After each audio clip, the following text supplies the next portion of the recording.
मित्रों, आप सभी का स्वागत है। आपको आज हम बताते हैं मनुष्य की अकाल मृत्यु क्यों होती है। एक बार माता लक्ष्मी और भगवान विष्णु क्षीर सागर में शेषनाग की सया पर विराजमान होकर विश्राम कर रहे थे। तभी अचानक ही गरुड़ जी वहां पर आ जाते हैं। मित्रों, तब गरुड़ जी विष्णु जी से कहते हैं, हे नारायण, अभी अभी मैं पृथ्वी लोक का भ्रमण करके आ रहा हूँ। प्रभु, मैंने पृथ्वी लोक पर भ्रमण करते समय देखा कि कुछ व्यक्तियों की दुर्घटना से अकाल मृत्यु हो रही थी और कुछ जवान व्यक्तियों की मृत्यु बूढ़े व्यक्तियों से पहले हो रही थी। तो हे प्रभु, ऐसा क्यों होता है? हे प्रभु, मेरे मन में यह भी प्रश्न उठ रहा है कि यह अकाल मृत्यु क्या होती है, इसका मुख्य कारण क्या है? हे प्रभु, हम अकाल मृत्यु से कैसे बच सकते हैं? मित्रों, तब विष्णु जी गरुड़ जी से कहते हैं, हे पक्षियों के राजा पक्षीराज गरुड़ जी, आपने इन प्रश्नों को पूछकर पूरे ब्रह्मांड का उद्धार कर दिया है। मित्रों, श्री हरि विष्णु जी कहते हैं, हे गरुड़ जी, हम आपको आपके इन प्रश्नों का उत्तर एक अत्यंत महत्वपूर्ण कहानी को सुनाकर देने वाले, लेकिन आपको इस कहानी को शुरू से अंत तक सुनना होगा, क्योंकि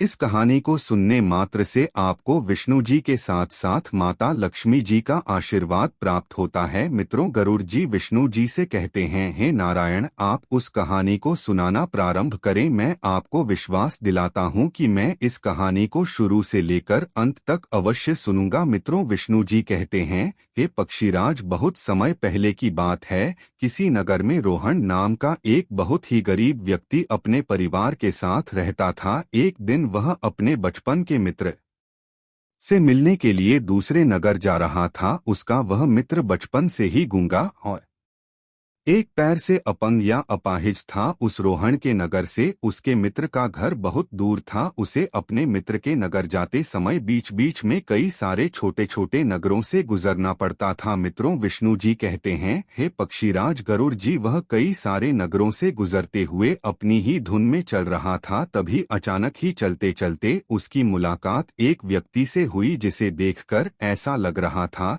कि वह किसी का इंतजार ही कर रहा था और वह व्यक्ति भी रोहन के साथ चलने लगा। उस व्यक्ति को देखकर रोहन बहुत ही खुश हो गया। उसने सोचा, चलो अच्छा हुआ, अकेले चलने में थोड़ा सा डर भी लग रहा था। अब इस व्यक्ति के साथ चलने से मेरा सफर बड़ी ही आसानी से कट जाएगा। मित्रों, विष्णु जी कहते हैं, हे गरुड़ जी, उस रोहन ने उस व्यक्ति से बात करने से पहले उस व्यक्ति का नाम पूछा तो उस व्यक्ति ने अपना नाम यमराज बताया। उसे यह नाम सुनकर कुछ अजीब सा लगा, लेकिन उसने नाम के विषय में कुछ और पूछना उचित नहीं समझा। दोनों ही धीरे धीरे साथ साथ चल ही रहे थे। तभी रास्ते में एक नगर पड़ा। उस नगर के प्रवेश द्वार पर आते ही उस यमराज नाम के व्यक्ति ने रोहन से कहा, तुम आगे चलो, मुझे इस नगर में एक काम है, मैं तुमसे आगे मिलता हूँ। रोहन ने कहा, ठीक है। वह बेफिक्र होकर आगे रास्ते में चलने लगता है। मित्रों, विष्णु जी कहते हैं, हे गरुड़ जी, कुछ देर बाद उस नगर में यह फैल गई कि एक सांड ने किसी व्यक्ति को अपनी सींग में फंसाकर मार डाला। जैसे ही उस सांड ने उस व्यक्ति को मार डाला, कुछ ही देर बाद वह यमराज नाम का व्यक्ति रोहन के पास आ गया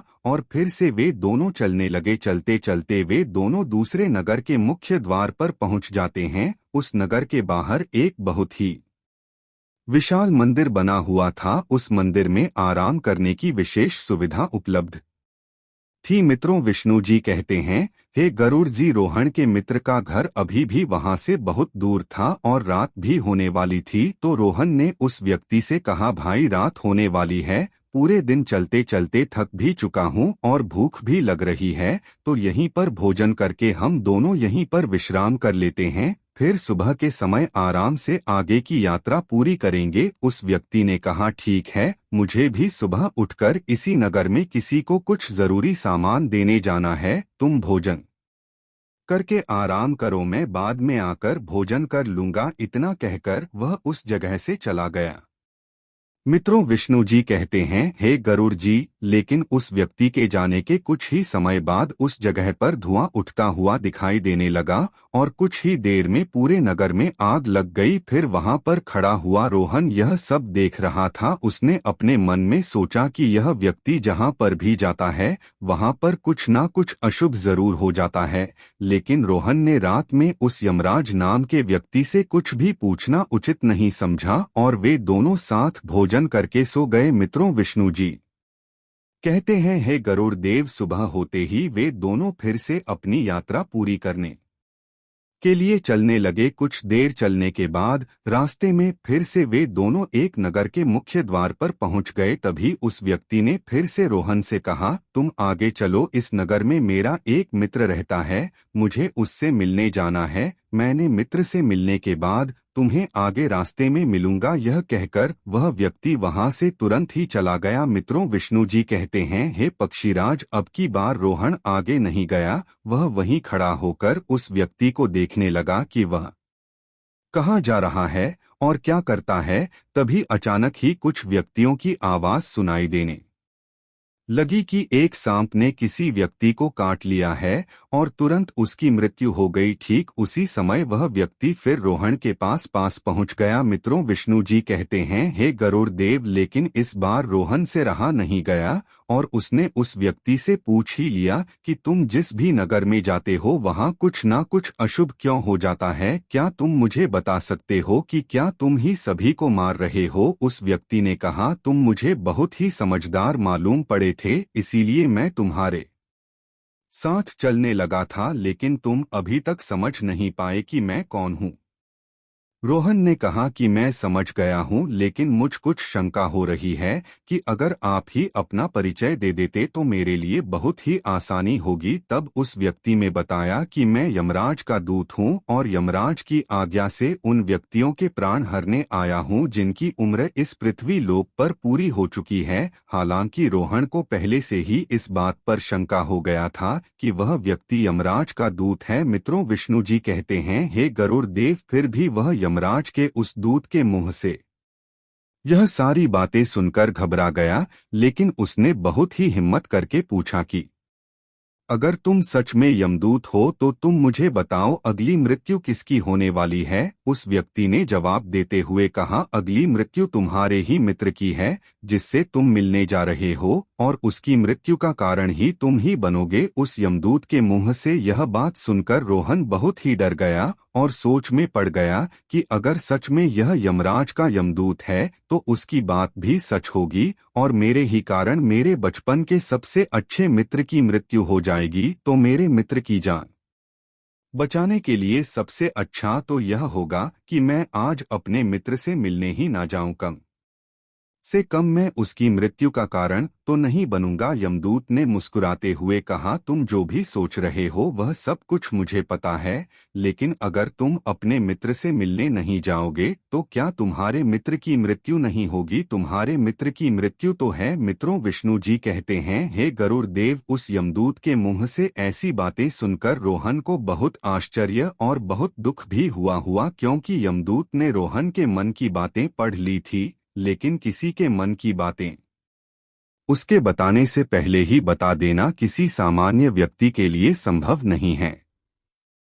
अब रोहन को विश्वास हो गया कि यह सचमुच में यमराज का यमदूत ही है और वह अपने मित्र की मृत्यु का कारण ही बनने वाला है। इसलिए वह उल्टे पैर अपने गांव की तरफ वापस जाने लगा। लेकिन रोहन जैसे ही वापस जाने के लिए मुड़ा, उसने देखा कि उसका मित्र बहुत ही तेजी से उसकी तरफ चलता आ रहा है और रोहन को देखकर अत्यंत प्रसन्न दिखाई दे रहा है। अपने मित्र को ऐसे आते हुए देखकर रोहन को ऐसा लगा कि जैसे उसका मित्र काफी देर से उसका ही पीछा कर रहा है, लेकिन वह बचपन से ही गूंगा और एक पैर से अपंग होने की वजह से वह उस तक नहीं पहुंच पा रहा था। मित्रों, विष्णु जी कहते हैं, हे पक्षीराज, लेकिन जैसे ही वह रोहन के पास पहुंचा, अचानक ही उस परमीन पर गिर पड़ी और तुरंत ही उसकी मृत्यु हो गई। रोहन हैरान होकर यह सब देख रहा था। जैसे कि रोहन ने उस यमदूत से अगला प्रश्न पूछना चाहा, तब उस यमदूत ने कहा कि तुम्हारे मन में यह प्रश्न उठ रहा है कि आखिर यह कैसे हुआ। फिर वह दूत बोला, तुम्हारे मित्र ने तुम्हें पिछले ही नगर में ही देख लिया था और वह वहीं से ही तुम्हारा पीछा कर रहा था, लेकिन गूंगा और लंगड़ा होने की वजह से वह तुम तक नहीं पहुंच पाया। मित्रों, विष्णु जी कहते हैं, हे गरुड़ देव, यमराज के उस दूत ने कहा, उसने तुम तक पहुंचने के लिए अपनी पूरी ताकत झोंक कर काफी प्रयास किए। उसे दिल का दौरा पड़ जाने से उसकी मृत्यु तुरंत ही हो गई, क्योंकि रोहन वह तुमसे मिलने के लिए अपनी सारी सीमाओं को तोड़कर तुम्हारे पीछे पीछे भाग रहा था, इसलिए अपने मित्र की मृत्यु का कारण भी तुम ही बन गए हो। मित्रों, विष्णु जी कहते हैं, हे पक्षीराज, अकाल मृत्यु किसी भी कारण से हो सकती है, फिर चाहे वह किसी रोग के कारण हो या दुर्घटना के कारण हो, लेकिन बहुत सारे मनुष्य अक्सर यही सोचते हैं कि उनके साथ कभी भी ऐसा ना हो। लेकिन अकाल मृत्यु का कारण अनेक जन्मों में किए गए पापों को बताया जाता है। मित्रों, विष्णु जी कहते हैं, हे गरुड़ देव, आत्महत्या करने वाले मनुष्य की आत्मा पृथ्वी लोक पर तब तक भटकती रहती है जब तक कि वह अपने जीवन में किए गए कर्मों का फल भोग ना ले। अगर किसी व्यक्ति की अकाल मृत्यु हो जाती है तो ऐसे व्यक्ति की आत्मा को ना तो नरक में जगह मिलती है और ना ही स्वर्ग लोक में जगह मिलती है। इसलिए मित्रों, विष्णु जी कहते हैं, हे गरुड़ देव, मनुष्य को आत्महत्या नहीं करनी चाहिए। मित्रों, विष्णु जी कहते हैं, अकाल मृत्यु से बचने के लिए व्यक्तियों को नद या किसी तालाब में पिंड तर्पण जरूर करना चाहिए। साथ ही साथ अकाल मृत्यु को प्राप्त हुए व्यक्ति की आत्मा की इच्छा की पूर्ति के लिए पिंड दान और दान पुण्य जैसे अच्छे सत्कर्म करने चाहिए, ताकि उस व्यक्ति की आत्मा को शांति मिल सके। मित्रों, विष्णु जी कहते हैं, हे पक्षीराज, अकाल मृत्यु या आत्महत्या में अपने प्राण देने वाले व्यक्तियों के परिजनों को यह सत्कर्म 3 या 4 वर्षों तक करना चाहिए, तब जाकर अकाल मृत्यु को प्राप्त हुए उस व्यक्ति की आत्मा को मुक्ति मिल पाती है। ऐसा करने से उस व्यक्ति के जीवन की शुरुआत फिर से आरंभ हो जाती है। मित्रों, विष्णु जी गरुड़ जी से कहते हैं, हे गरुड़ देव, आपको आपके प्रश्न उत्तर मिल गया होगा। तब गरुड़ जी विष्णु जी से कहते हैं, हे प्रभु, आपने मुझे बहुत ही महत्वपूर्ण ज्ञान दिया है, मैं इस ज्ञान का विस्तार पूरे ब्रह्मांड में करूंगा। मित्रों, आपको यह कहानी अच्छी लगी हो या आपको इस कहानी से कुछ भी सीख मिली हो तो वीडियो को एक लाइक अवश्य करें, और अगर आप सभी हमारे चैनल पर नए आए हो तो हमारे चैनल को भी सब्सक्राइब करें। साथ ही साथ कमेंट बॉक्स में जय श्री हरि विष्णु और जय माता लक्ष्मी लिखना ना भूलें। आप सभी का दिल से धन्यवाद।